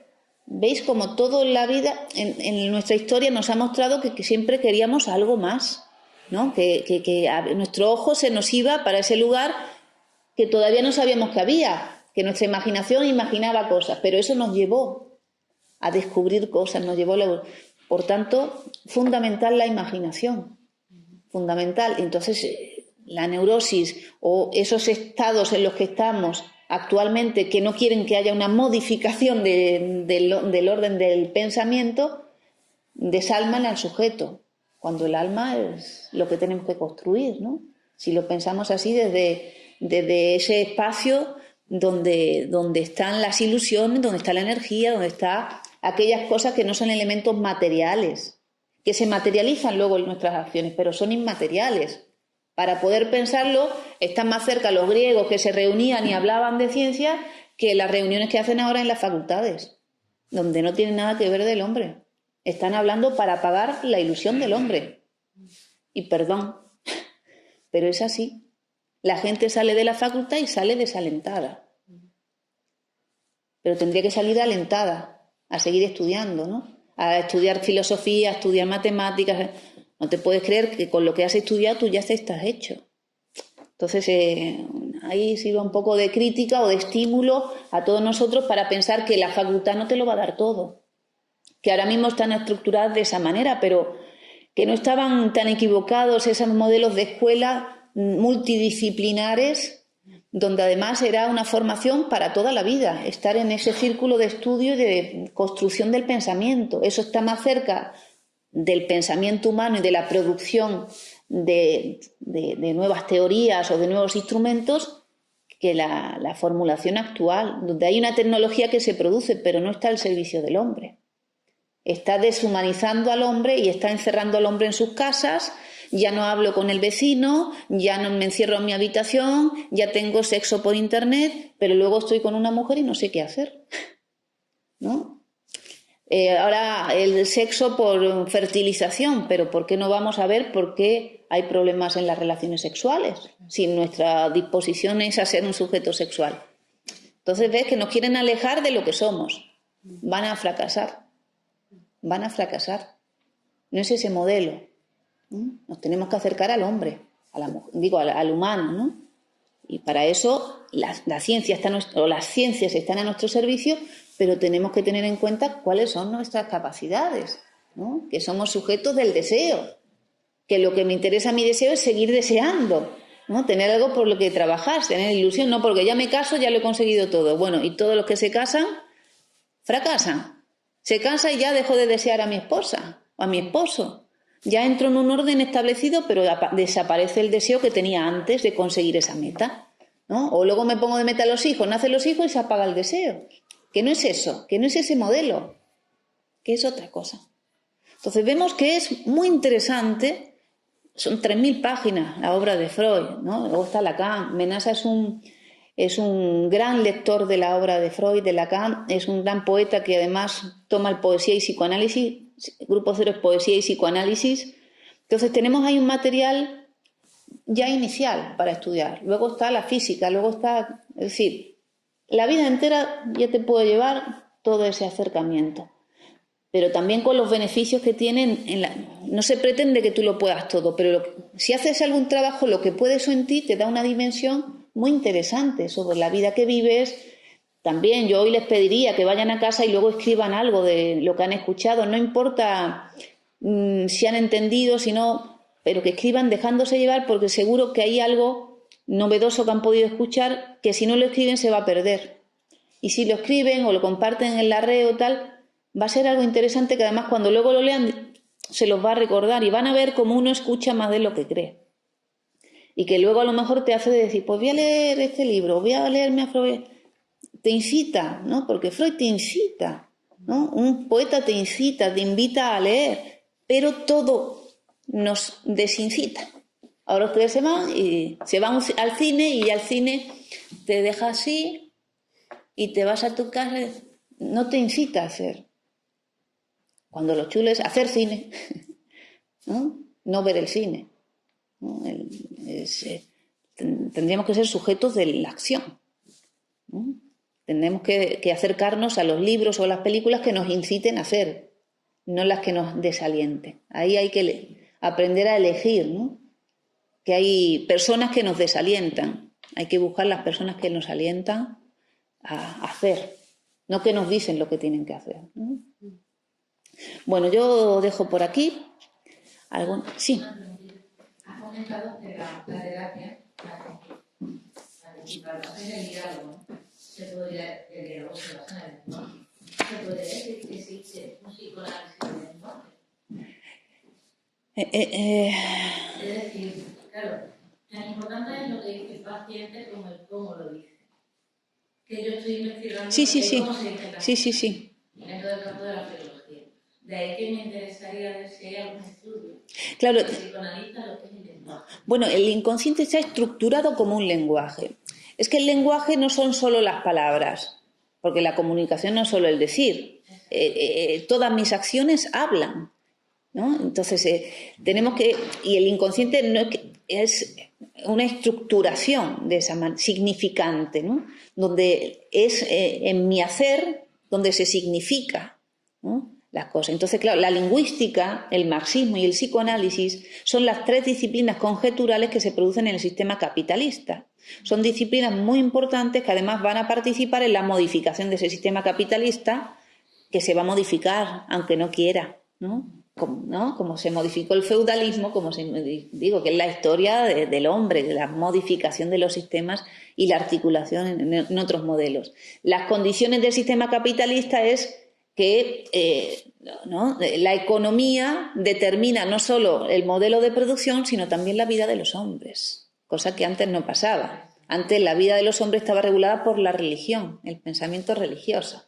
Ahora el sistema productivo toma y nos dice cómo tenemos que vivir, cómo tenemos que pensar, ¿no? Tanto que no quiere que pensemos de otra manera, porque eso sería, y lo vemos también con la represión que ese sistema impone sobre cualquier modelo de articulación diferente, que los hay, muy interesantes y que son atacados y exterminados porque ponen en jaque ese funcionamiento de ese sistema que además es injusto y que además no es el mejor sistema de producción, pero no de distribución, ¿no? Y es un sistema que, como digo, desalienta el pensamiento. Entonces, ¿cómo va a desalentar el pensamiento si la evolución del hombre depende de su pensamiento? ¿Que quieren exterminar la especie? ¿No? Porque nos pueden en las películas de ciencia ficción y quieren que cumplir eso, quieren exterminarnos. Bueno, no vamos a dejar que eso pase, pero quieren dominar el lenguaje. No se puede dominar el inconsciente, eso es enfermedad. Entonces es muy interesante el psicoanálisis para poder estudiar también en otras disciplinas. Usted en la educación es que sirve para pensar las distintas disciplinas, la medicina. Es muy interesante, porque no le dice al médico cómo tiene que hacer. El médico sabe de medicina, pero le enseña, como el operador y el paciente es un sujeto del inconsciente, te indica la posición de cada sujeto para poder articular esa cuestión. Y si no tengo en cuenta el inconsciente, tengo una venda sobre los ojos. Entonces te hablo con prejuicios, que es las disciplinas que estamos viendo, ¿no? Los desarrollos teóricos actuales no son teorías propiamente, son articulaciones prejuiciosas sobre algo, porque están obviando una ruptura que se ha producido en la ciencia. En 1900 se ha producido una ruptura donde ahora existe el inconsciente. Se tiene que tener en cuenta en todas las disciplinas científicas. Ya hay científicos que tienen en cuenta el inconsciente, pero muchos otros se oponen a eso, Bueno, todavía están un siglo atrasados. Es que todas las disciplinas deberían de trabajar unidas. Es que trabajan, ¿no? Lo que pasa es que están los científicos y están las instituciones. Pero las disciplinas, porque la ciencia avanza a pesar del hombre, ¿no? Por eso que tenemos que tener confianza. Cada una de nuestras vidas es muy corta en la historia de la vida de la humanidad, ¿no? Miles de años. Nuestra vida, 100 años, 150 años, lo que vivamos cada uno es muy poquito. Entonces tenemos que tener aliento y nuestro recorrido y nuestra ilusión. No nos importa el resultado, nos importa la ilusión de hacer, de descubrir, de vivir, de no desalentarnos, de no reprimirnos, pero los sistemas, los modelos ideológicos nos desalientan, nos reprimen porque existe la alienación. El psicoanálisis es el instrumento para atajar la alienación, para transformar tu ideología inconsciente en otra ideología. Por eso el psicoanálisis es atacado por muchos motivos, pero uno de ellos es ese, ¿no? Porque por lo demás, como método terapéutico, como método instrumento de conocimiento, personas muy inteligentes muestran evidentemente su utilidad en la medicina, en la educación, pero ataca la alienación del sistema, ¿no? Ataca la alienación del individuo. Ya digo, como los sistemas que vemos políticos en X países donde hay una manera de pensar que da productos. Ahora tenemos Bolivia, muy interesante los resultados en 13 años de ese modelo, esa estructura de gobierno que ha producido la alfabetización, que baje 30% la pobreza, unos resultados que quién diría que eso no es humano, ¿no? ¿Lo hace todo bien? Seguro que no, pero no podemos decir que es un modelo malo cuando todos los modelos que vemos son resultados nefastos. Europa está en un completo caos. Por mucho que uno se cree que vive bien, estamos en un completo descenso de nuestros derechos, del desarrollo científico, del funcionamiento de las instituciones, y además es un continente que aplasta a la existencia de otros continentes que son ricos en recursos. Entonces es cómplice y es ejecutor de medidas inhumanas y, bueno, que inventó la guerra Europa. Y Estados Unidos fue su heredero. Pero digo, ¿ves? Estamos en el mismo momento en el que acontece la caída del Imperio Romano, o sea, los factores son los mismos. Estamos en la caída del Imperio, sí. Similar, claro. Al igual que con la caída del Imperio Español. Claro. Claro, lo que pasa, a lo mejor no se produce en el tiempo vital que nos toca vivir, pero se va a producir. Lo estamos viendo, ¿no? Desde la caída de las Torres Gemelas está el proceso de caída, pero ya digo, no sabemos, hasta cuando se produce la ruptura es cuando se sabe y se puede leer cómo ha sido. Es de après-coup, ¿no? El modelo de estudio es desde que pasa. Si no, no podemos no puedo decir cómo va a ser tu vida. Pero por los hitos de tu vida puedo leer para el pasado, ¿no? Interpretar. Igual, desde el capitalismo puedo ver cómo cayó el feudalismo. Todavía no puedo saber cómo va a caer el capitalismo. Sé que tengo los instrumentos, ¿no? Que el capitalismo no quiere incluir esos pensamientos científicos que ya son un paso más sobre los modelos anteriores que todavía quieren sustentar, ¿no? Pero la ciencia sigue, ¿no? Yo creo que vamos en cambio. Total. Y la mujer ahí, permítanme decir, pues tiene un papel muy importante, las mujeres, ¿no? O al menos yo creo que tenemos un papel muy importante. Estamos ocupando en la universidad las mayores tasas de estudio y que ya no nos conformamos con los modelos anteriormente hechos y bueno, que se va a producir en nosotras, o tiene que producir el compromiso, el trabajo y para mostrar que somos diferentes al hombre. Y bueno, todos los modelos establecidos por el hombre han fracasado hasta el momento. Entonces también en algún momento la mujer debe plantearse a ver qué propone, a ver qué se produce con esa diferente manera de gobernar, de pensar, de educar. El futuro nos dirá. Ya hay modelos en Finlandia, por ejemplo, diferentes también, donde se piensa que se puede producir dinero de una manera diferente, que se puede producir cultura de una manera... que existen. Lo que pasa es que no se quieren generalizar, ¿no? No se permite que generalicen. Me interesa más el quebrantar la lucha en vez de trabajar por una igualdad y una unión.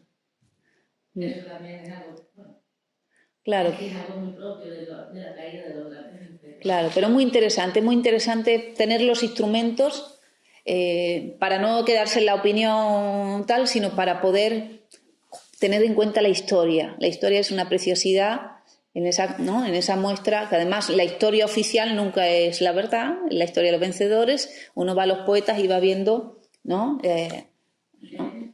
Es un trabajo, claro, pero por eso, que ahí es la pasión de uno. Por eso que la vida del hombre, si nos conformamos con la vida general, es muy pobre, es muy poca cosa. Pero si uno se acerca a la ciencia, a las ciencias, al trabajo intelectual, el placer se multiplica. También el trabajo, pero el placer se multiplica. Si no, el sexo solo está muy bien, pero es poco para el hombre.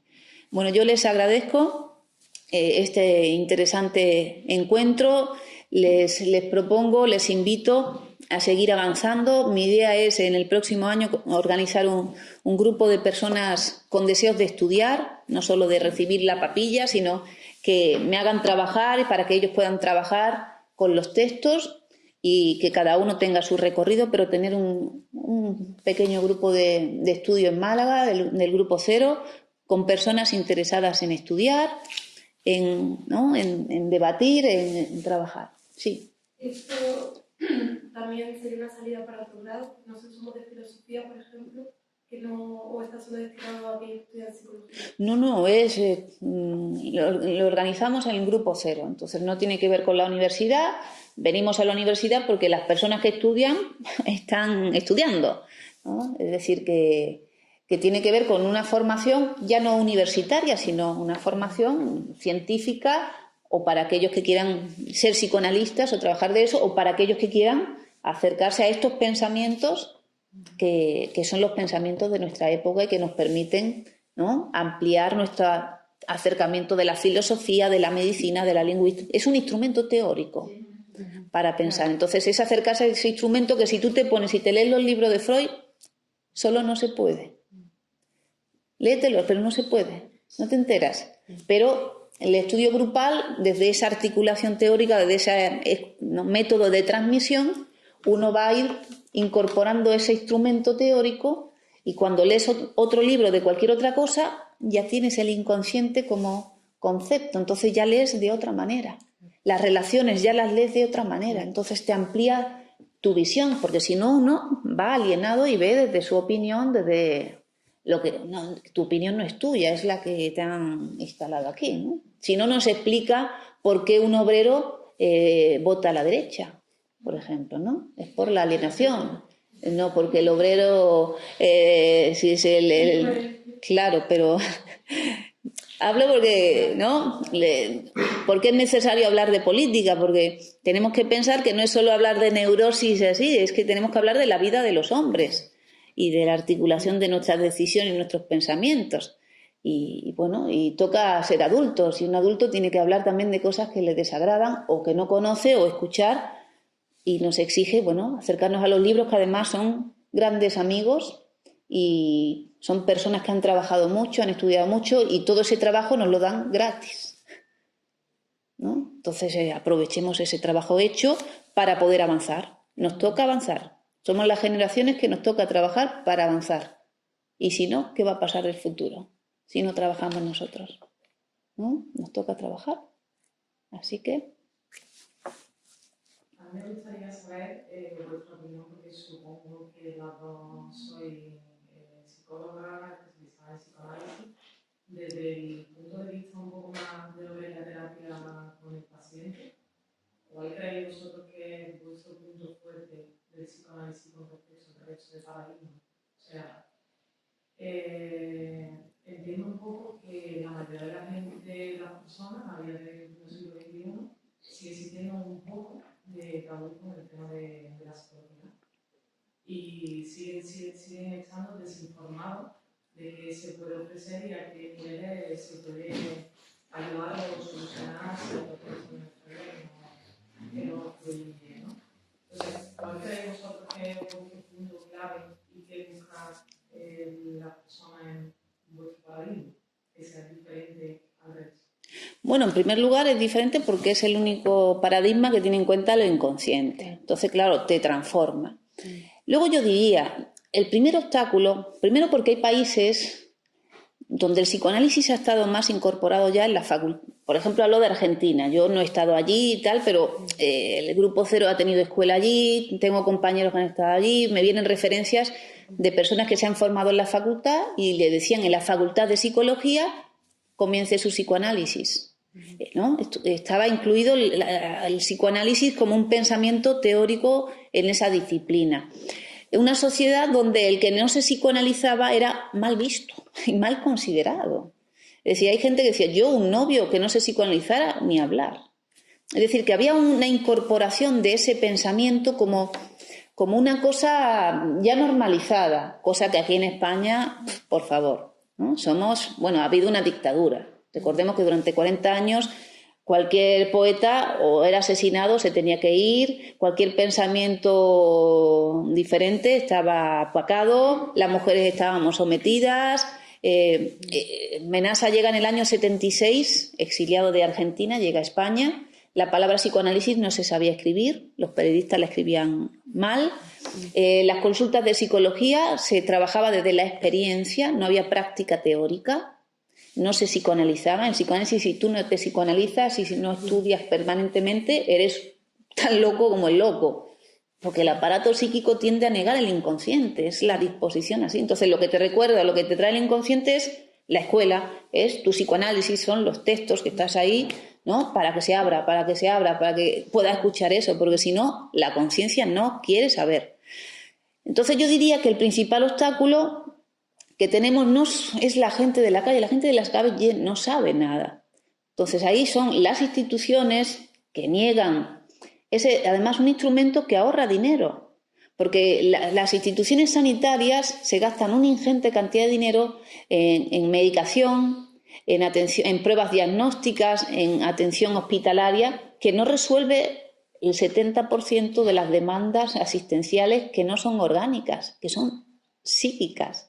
Entonces, un gasto ingente del que se lucran ciertos sectores de la sociedad que no quieren que eso se modifique, punto uno, y que luego el tratamiento psíquico de esos pacientes haría que no necesitaran eso, que tuvieran el tratamiento certero, que es un tratamiento psíquico. Entonces, es una cosa que se modificará con el tiempo.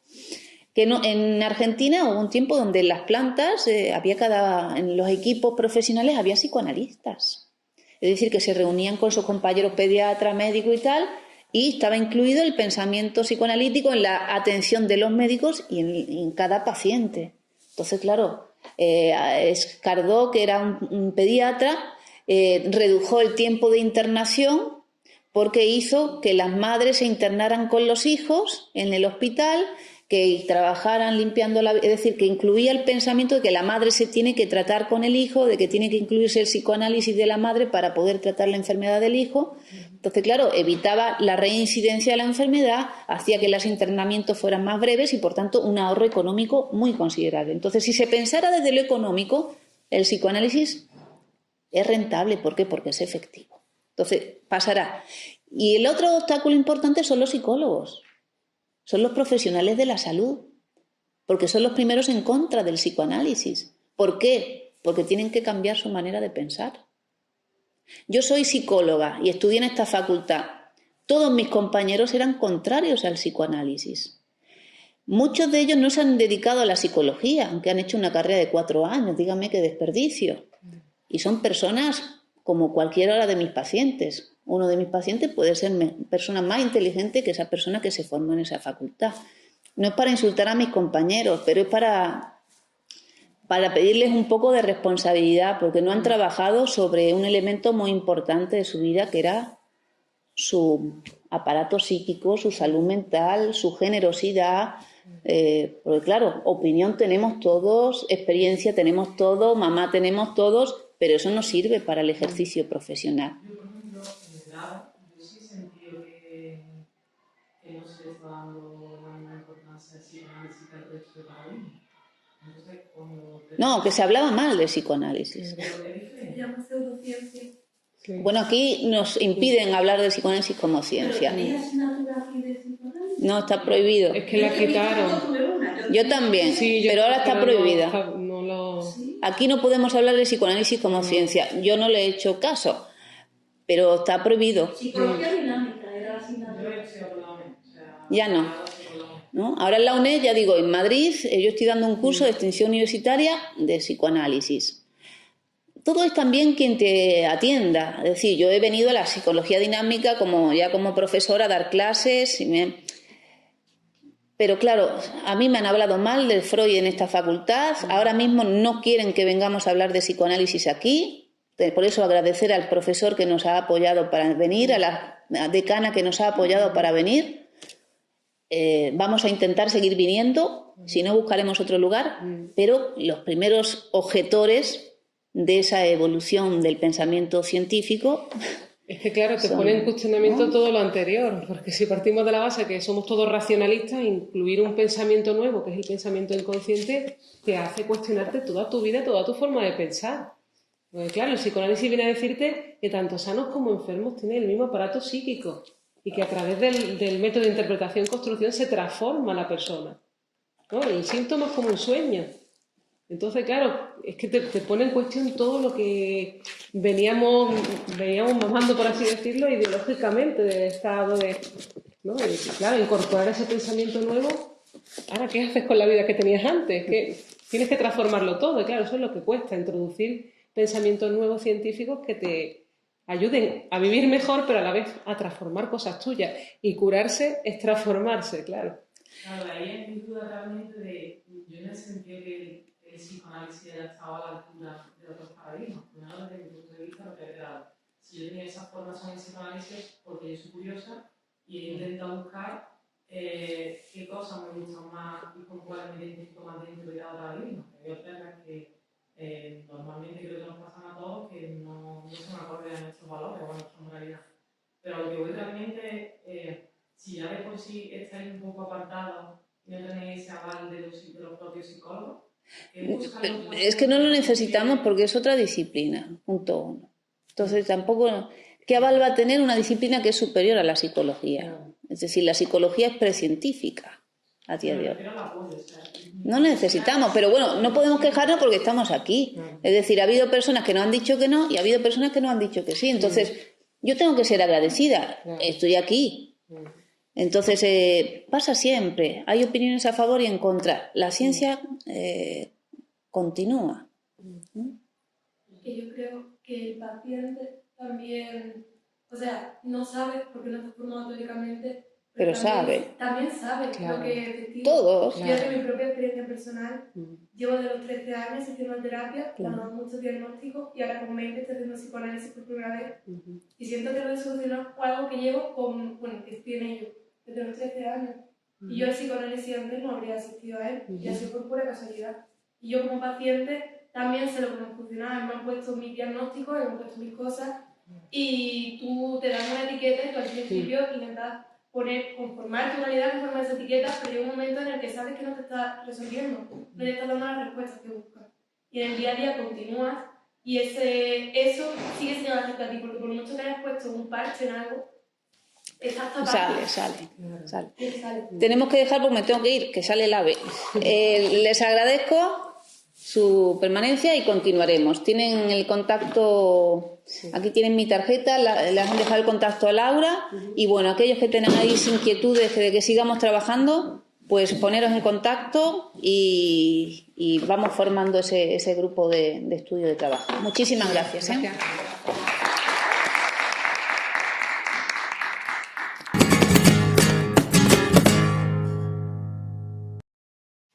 ¿Quieres comenzar un proceso de cambio temporal? ¿Sí? ¿Quieres viajar en el tiempo? ¿Regresar al pasado y solucionarlo todo? Pues no se puede. Pero sí puedes comenzar tu psicoanálisis. Soy Elena Trujillo, psicoanalista de la Escuela Grupo Cero y psicóloga, con 20 años de experiencia atendiendo pacientes.